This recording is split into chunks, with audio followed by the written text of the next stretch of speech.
حضرت عثمان بن عفان رضی اللہ تعالیٰ عنہ سے روایت ہے کہ رسول اللہ صلی اللہ علیہ وسلم نے فرمایا، تم میں سے بہتر شخص وہ ہے جو خود قرآن سیکھے اور دوسروں کو سکھائے۔ حوالہ صحیح البخاری، حدیث نمبر 5027۔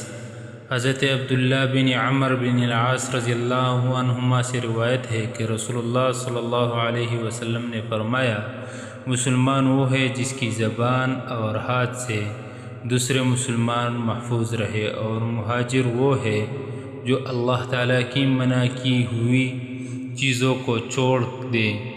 حوالہ صحیح البخاری، حدیث نمبر 10۔ حضرت ابو ہریرہ رضی اللہ تعالیٰ عنہ سے روایت ہے کہ رسول اللہ صلی اللہ علیہ وسلم نے فرمایا، جو اللہ اور یوم آخرت پر ایمان رکھتا ہو وہ اچھی بات کہے یا خاموش رہے۔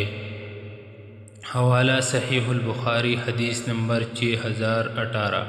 حضرت انس بن مالک رضی اللہ تعالیٰ عنہ سے روایت ہے کہ رسول اللہ صلی اللہ علیہ وسلم نے فرمایا، تم میں سے کوئی اس وقت تک کامل مومن نہیں ہو سکتا جب تک اپنے بھائی کے لیے وہی پسند نہ کرے جو اپنے لیے پسند کرتا ہے۔ حوالہ صحیح البخاری، حدیث نمبر 13۔